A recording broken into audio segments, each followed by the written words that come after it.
Hey there, and welcome back to another episode of CleanTechies, the podcast. I'm your host, Silas Maynor, and I'm back with Season 2, Episode 4, or if you're counting from the beginning, Episode 16. And again, just off the bat, if you like this content and this show, please do subscribe and turn on notifications so you can be made aware of this stuff in the future. Also, a quick reminder that our podcast, this podcast, is sponsored and made possible by NextWave Partners. NextWave Partners are experts in the renewable energy, infrastructure, ESG, climate tech, and tech recruitment business. So if you are looking to grow your team or take your career to the next step, please do reach out to NextWave Partners. You can reach out to them via any of their consultants on LinkedIn, or you can email them directly at info@next-wavepartners.com. And that's next-wavepartners.com. And a little bit about today's episode. So today's episode, I was pleasured with the opportunity to speak with Shannon Neumann. She is the Director of Product at Mondelez International, which is a very large snack conglomerate that owns brands such as Oreo, for example. And basically, she was on the show today to discuss the upcycling of snacks. So just kind of a newer terminology, upcycling in general, which is something we've talked about on the podcast before, kind of at a more broader sense with resources in general. But upcycling in the snack industry is kind of typically taking wasted byproducts of maybe imperfect pretzels or something like that and turning them into another snack where they can be sold as a separate product that wouldn't be typically acceptable from the consumer if they were not looking as nice. So that's typically what they talk about in the upcycling of snacks. But in terms of what we talked about today, we also kind of got onto the topic of upcycling in general regarding the waste of the products, such as the cacao fruit, which obviously is where we get chocolate from, and it's something we'll get into the episode. I won't give away too much, but basically taking those byproducts, those leftovers, and making more products out of those so that it's not just going to waste and rotting. So very interesting episode. We talked about that. We talked about the upcycling of snacks in general, kind of some of the macro trends that are happening. And it was just a very, very interesting episode and super informative. So I really hope you enjoy this episode with Shannon Neumann, the Director of Product for their brand from Mondelez called CaPao, a CaPao fruit. So very interesting episode, and we'll just get into the show. All right, welcome to the podcast, Shannon. I appreciate you coming on. How are you doing today? Doing great. Thank you, Silas. Happy to be here. Awesome. Very good. Well, why don't you, for everybody listening, why don't you just give us a little bit of background on yourself and kind of where you're at currently and how you got there? Yeah, for sure. So I am an associate director within Mondelez International. It's a huge food company that has brands you'd know like Oreo, Trident, Sour Patch Kids, some really great iconic brands. I'm part of a smaller group within Mondelez, which is called Snack Futures. We were created about 2 years ago, and we're an innovation and venture hub. And the purpose behind creating that group was to try to follow along with the way that consumers were snacking differently and trying to keep up with those consumer trends. So people were obviously still indulging in these fantastic snacks that we have like Oreo, but they were looking for different options. They're looking for variety. They're looking for wellness. They're looking for experiences. And we wanted to form a group that really could focus on meeting the needs of these new emerging consumers. And so it's been a really exciting ride the past years trying to be entrepreneurs, so like an entrepreneur within a larger company, and create new things. Yeah, absolutely. So talk to us a little bit. Obviously, the whole kind of purpose of what you guys are doing is the reason we're on the show here is the upcycling aspect. So I'm curious to know, do you have any kind of personal journey that helps you to lead you here? Maybe your experience regarding something you've seen in the world, or just kind of a moment in your life when you realized that you were here to do something more than just for yourself, Yeah, if I take it like back before not having anything to do with what I'm doing at work and what my job is today, I go like from a personal perspective. A few years ago, I found like I was struggling at home when it came to cooking. I would go grocery shopping with the intent to cook, but this combination of lack of time, lack of skill, really led to ingredients going bad. Like I just didn't know either what to do with them or didn't have time. And I really started to feel horrible about that. Just realizing that they're going wasted and there could be so much better use for them in some other way. And so I started to use some of the subscription box services like Blue Apron and HelloFresh. And I felt like I was truly starting to make a difference there from a personal perspective. And that carried over also into just my plastic consumption, my recycling. So started to really think about the impact I had personally on the environment as a whole. And then what was just fantastic kind of at the right around that same time, just a little bit later, was this program with the company I worked with called Cocoa Life, where I was selected to be an ambassador. Cocoa Life is Mondelez's global cocoa sustainability program. So they're really kind of working at tackling really complex challenges within cocoa growing regions. It's making sure that farmers are getting the right price for their crops, that they're understanding the issue of climate change, gender inequality, things like child labor and poverty. And by being part of this program, I got to spend a couple of weeks in Ghana in a cocoa growing community. And it was just, it's a phenomenal experience being on the ground and understanding how impactful a fruit is on an entire community. It really does. It touches every aspect of what's happening there. And being able to both contribute towards their education and how they can build sustainable practices, help to get more yield, help them to build their communication skills. It really was, it felt both fulfilling personally as well as from a professional standpoint, but it also had me coming back home and looking for ways that I can turn that into something more. And the Snack Futures group that we are a part of, one of our, we call it a game board space, but it's really this territory we explore is called Planet First. It's how do we create new products through the lens of the planet first, versus trying to, another, for example, is gut health. You're taking the lens of treating that. Here, it's like, how do we create something that really does think about the planet? And one of the projects that we were exploring at the time was how you can take more of the cacao fruit, which is typically wasted on the forest floor. And I guess a lot of people don't realize that cacao is a fruit. They know it for chocolate, this like magical bean that creates like delicious things. But there's a pulp that surrounds that bean. There's a pod or a husk that protects that fruit.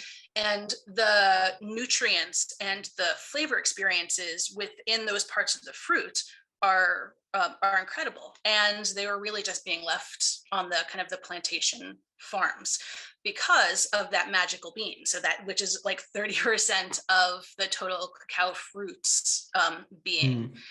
So seeing that and being able to have some other like-minded partners to think through, like, well, what could we then do with it? How can we contribute in some way, both from a business perspective, but from a consumer perspective? How do we bring something to consumers to both introduce this experience to them? No one within the United States, I said no one, most within the United States don't know what an actual cacao fruit tastes like. And it's one of our challenges when we're communicating. They think it's going to taste like chocolate. That's what cacao is. It's very complex, and it's actually really fruity and zesty and delicious. It's like this combination of lychee and citrus. Which is really fantastic. So just trying to introduce new things to consumers, but in the process, do something good. And tackling food waste and upcycling is a way for us to contribute. Yeah, absolutely. So could you maybe talk to us a little bit more about this specific brand? You mentioned, CaPao. I hope I'm saying that correctly. Super interesting.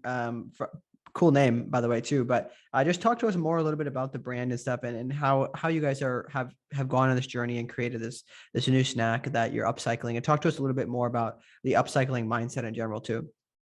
Yeah, no, for sure. So CaPao was completely on the mission of rescuing and reimagining parts of the cacao fruit that I talked about, we're going to waste during chocolate production. And what we saw was about 14 million tons of cacao fruits are harvested around the world every year. But because just that 30%, that seed, the bean inside, is what was being used, that's 10 million tons of the fruit that are wasted. So that's the husk and the pulp.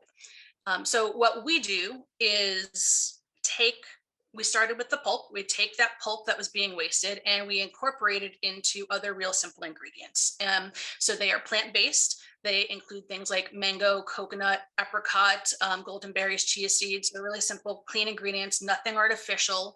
And we really try to manage the total kind of nutritional content to make sure it's a better for you snack into something that consumers can eat. It's a great snack mid-morning, great for an afternoon, something maybe we have a new flavor called cherry almond cocoa. That's a nice little kind of a more indulgent treat that you can have later in the evening. So really trying to provide an alternative to consumers for snacking. The upcycling bit of it is, I mean, it's an interesting one. Consumers in general think of upcycling, they don't think of food. They think upcycling like plastics, take sea plastics and turn it into sneakers now, right? Or old furniture and kind of zhuzhing it up and creating something new out of it. How can they take things, and rather than put them in a landfill or throw them into our oceans, how can they make something out of it? And there's this really huge, I think, misconception when it comes to upcycled food, specifically about its perceived quality.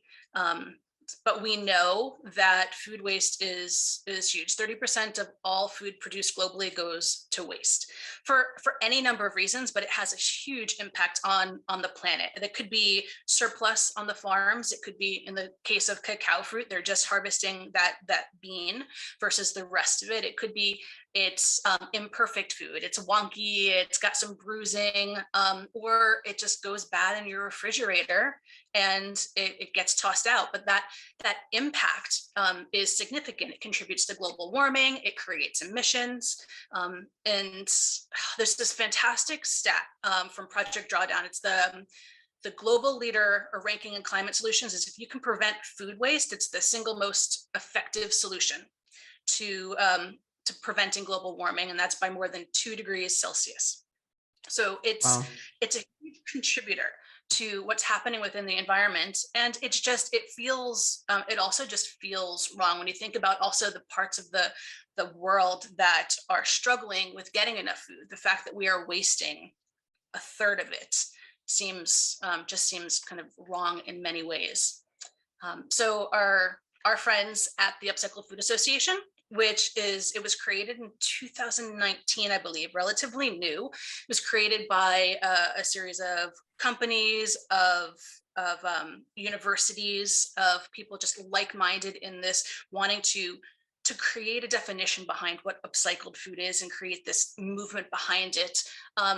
They've got some great research, and it's really enlightening. They say so 60% of people want to buy more upcycled food products once they understand what it is, once they understand that it's safe, that there's nothing wrong with it, that what you're doing is just elevating the use of something that may not have been used before into a delicious, nutritious form of food.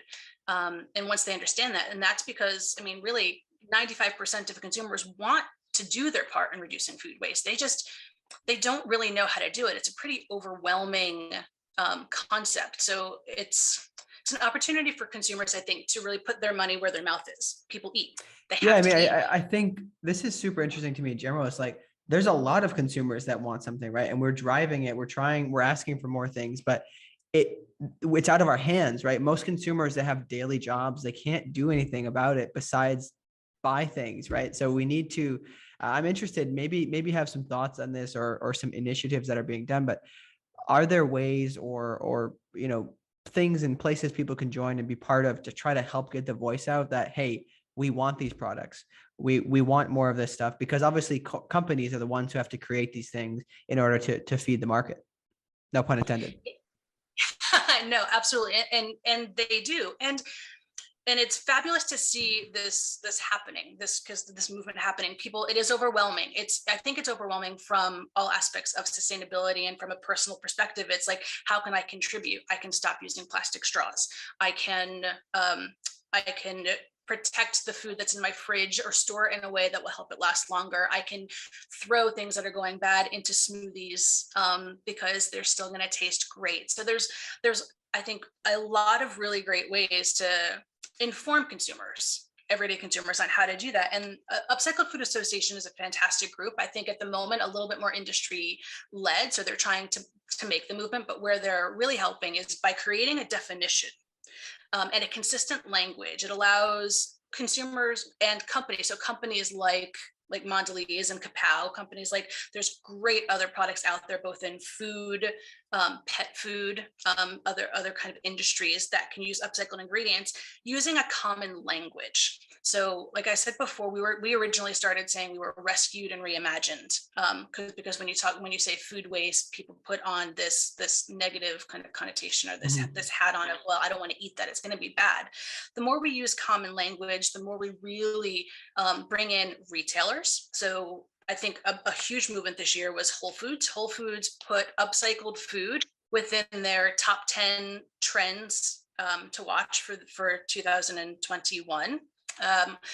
Kroger as well is another large one. They created a fund and are supporting entrepreneurs who are creating snacks out of, or foods out of, upcycled ingredients. The more that we are elevating the conversation, the more people like me and my partners in other companies are talking to the press, the public, just in general.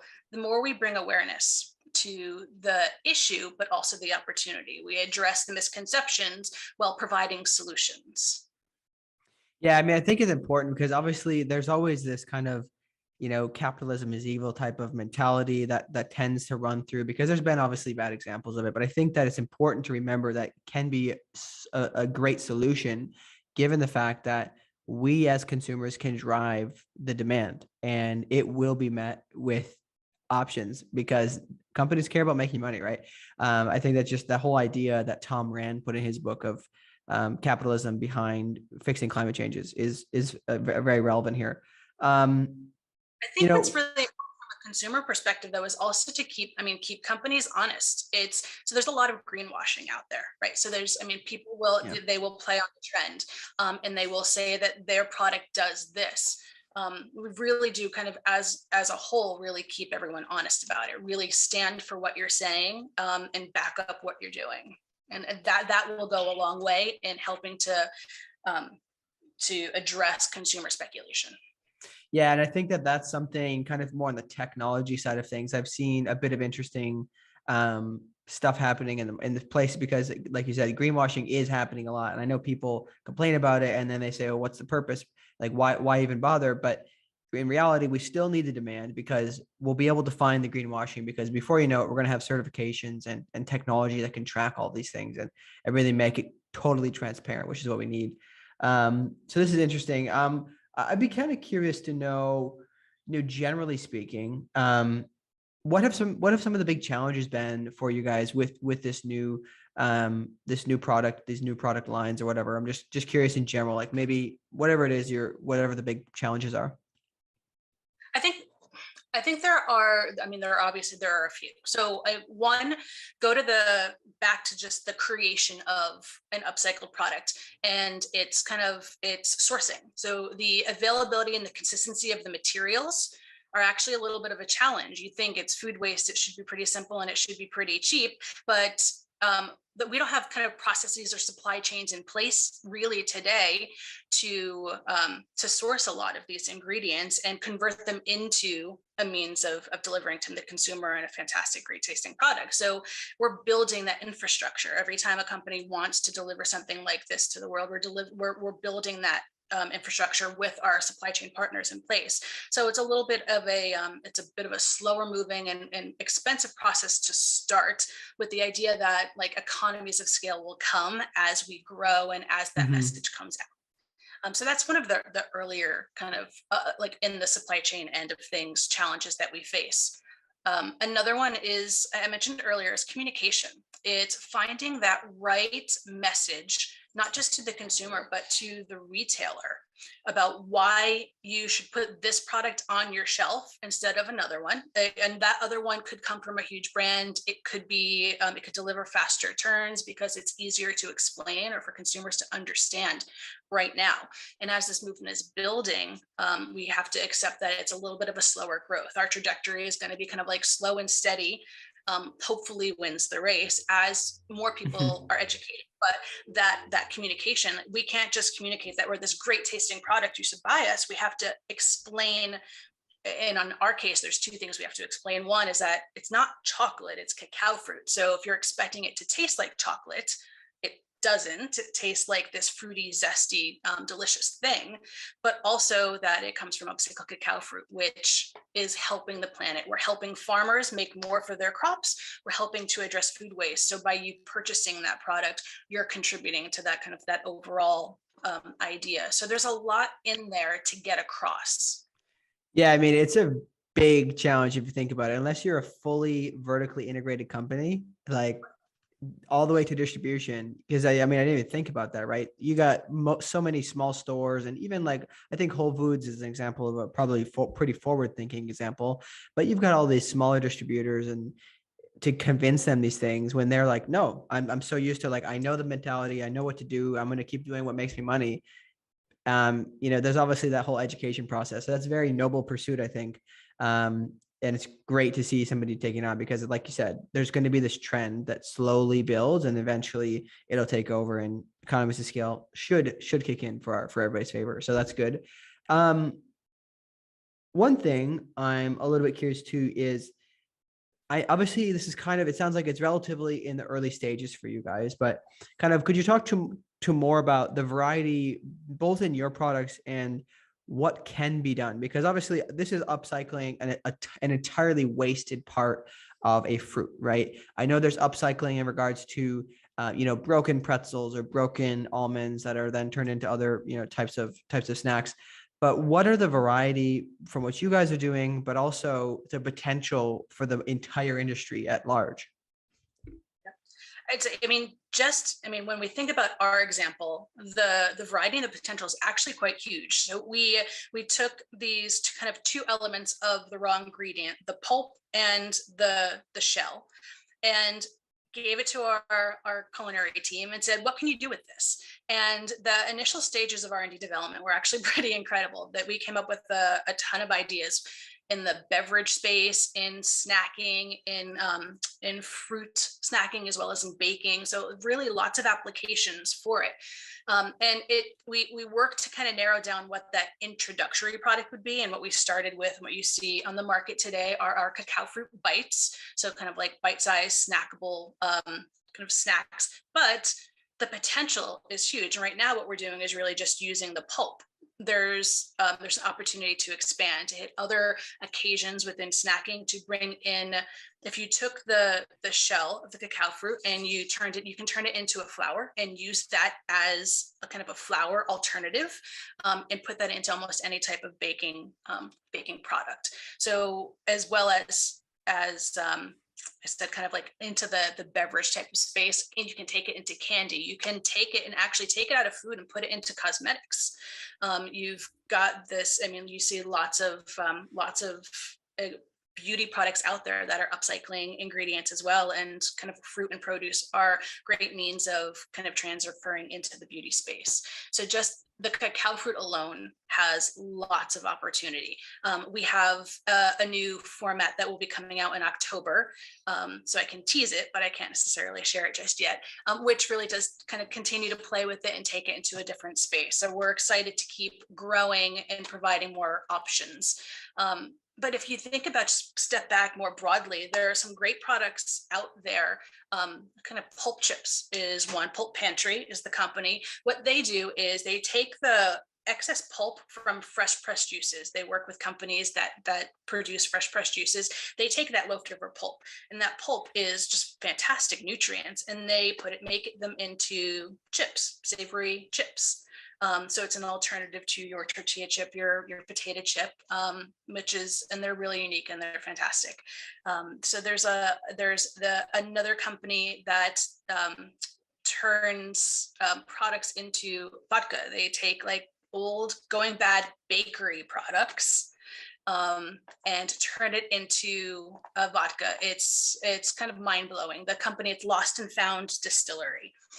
So really super cool. That's very interesting. I mean, I feel like there's so many things that vodka comes from. So that's interesting. Not too surprising to hear it, but also quite surprising.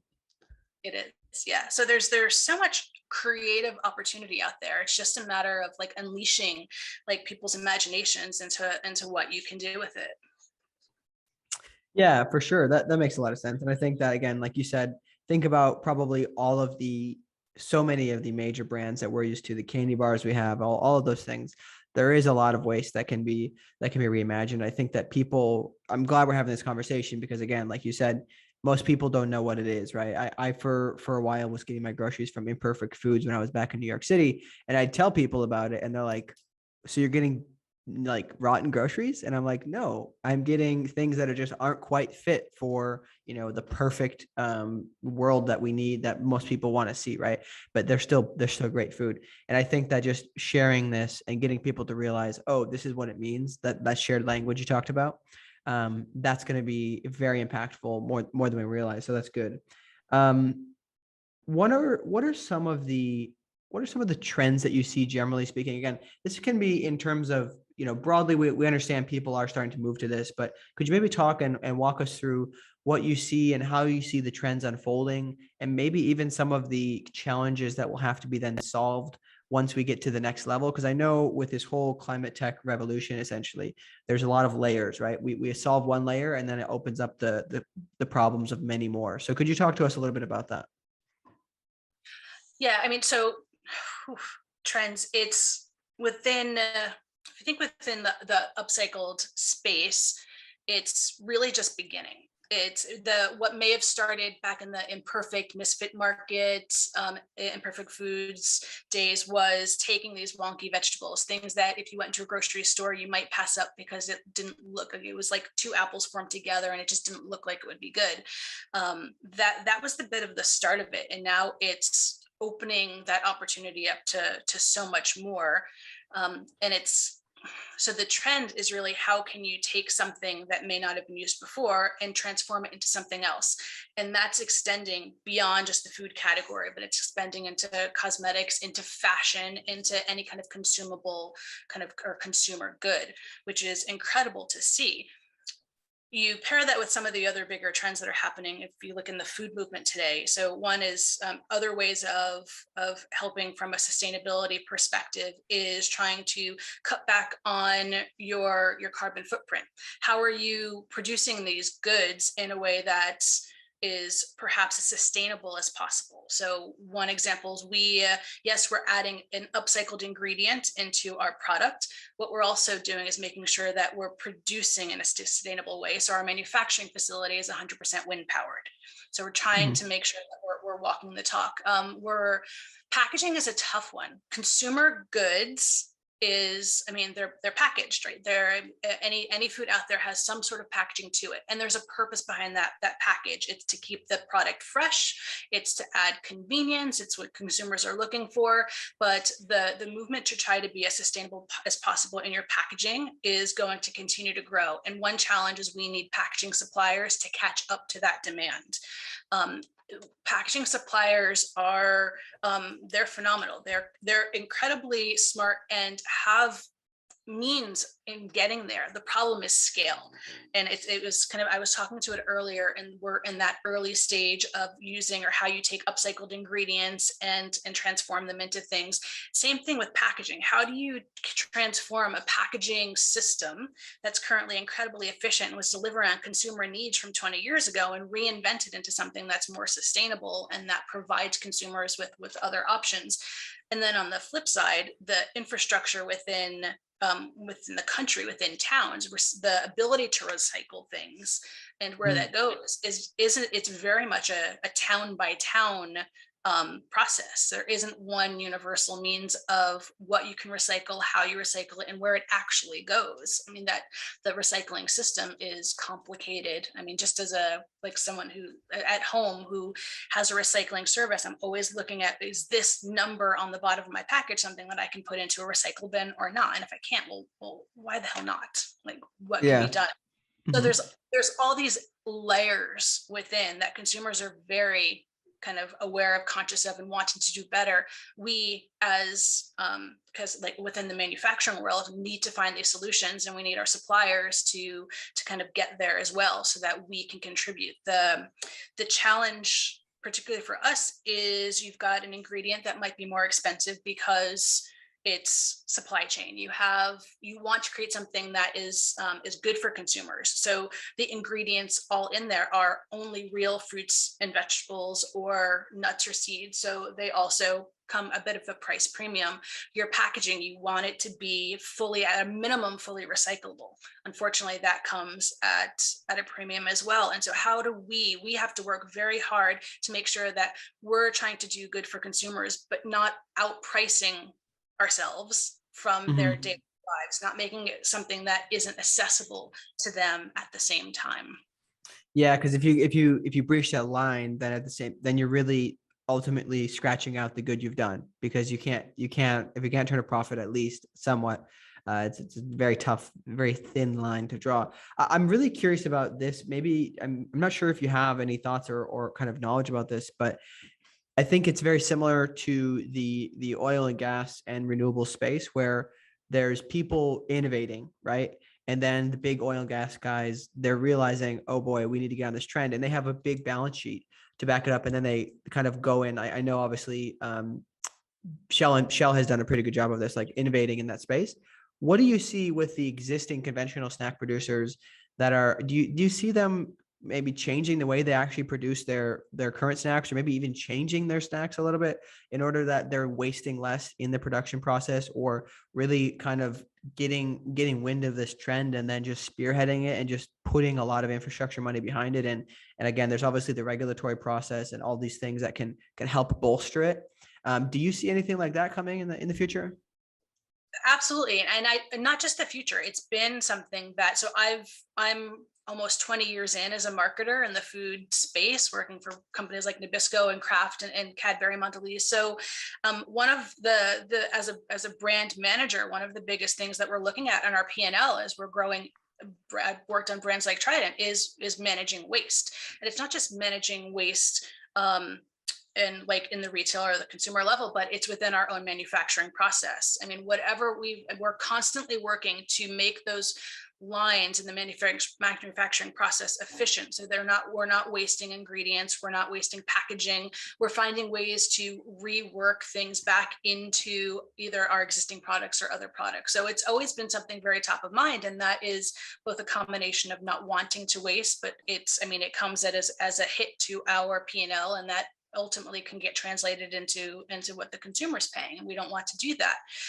So that's always been very top of mind, but more so, even more so now. I think what's really exciting is seeing how people are rethinking what they can do with their waste, and it's not just what they can do, but they're challenging their supply chain, what they can do. And so if you think about Mondelez broadly as a big cookie cracker manufacturer, things like Triscuit are like fantastic products within the manufacturing process. If you're getting kind of excess crumbs or breakage or things that you can then take and repurpose into something else, why wouldn't you? Like why the question is, it's Yeah. really the opportunity is there, and we're more aware of it, and we're thinking it from two solutions. One, it's an internal solutions, like how we're addressing our own waste, but also, well, by addressing our own waste, we can create something that the consumer is going to want to purchase as well.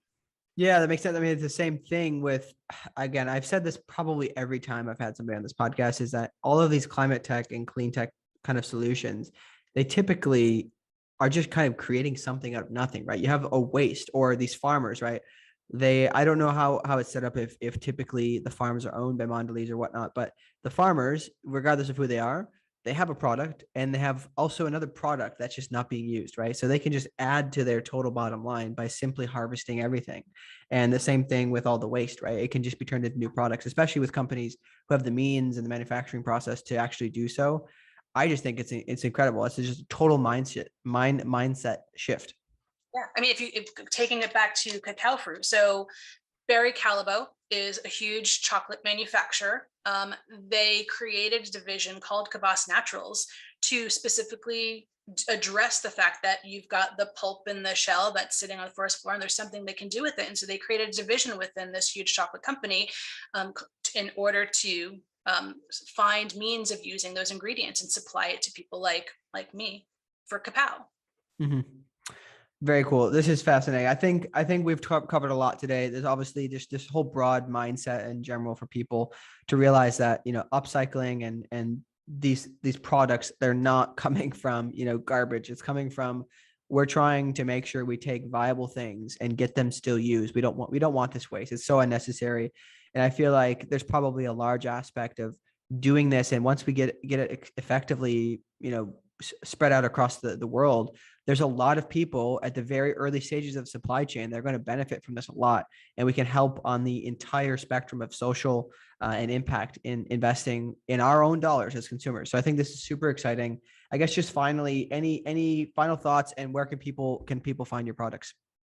Yeah, I think so. One final thought to build on is the recent certification. So the Upcycled Food Association has partnered with the certifying body to create an upcycled food certification. So similar to non-GMO project verified organic certification, there is now a mark that companies can get to put on their package that confirms to consumers that this product is certified upcycled. And what that certification does is just help to further communicate like what upcycled food is and the benefits of it. But it also is kind of a seal of quality. It helps to confirm that this product is validated, that it's a quality product, and hopefully helps address the misconception that food waste is not good, that shouldn't be included. So we're really excited at CaPao that we're one of the first brands to be upcycled certified. We're really starting to make the push of communicating what that means to consumers and getting it out there. And we've done some great initial consumer research with consumers to ask them, this is a new thing that's out there. Does it impact your willingness to try or buy CaPao, one, but also upcycled foods with that certification? And we had 54% of respondents opinions favorably that with the certification they would be more willing to purchase an upcycled food product. So I think the certification is going to be a huge impact on this movement, and I'm excited to see more brands start to go for it and to really communicate it. And like I said, CaPao is certified. We have our cacao fruit bites that are currently sold on our D2C site, so capaofruit.com, as well as in select stores across Southern California. So our retail footprint is still a little small, but we're looking to expand that. And we'll be launching a new format in October just to kind of help further that. Very nice. Hopefully you can secure that Whole Foods partnership sometime soon. All right, very good. Well, this has been great. I really appreciate you coming on the podcast, and I'm looking forward to seeing what you guys do in the future.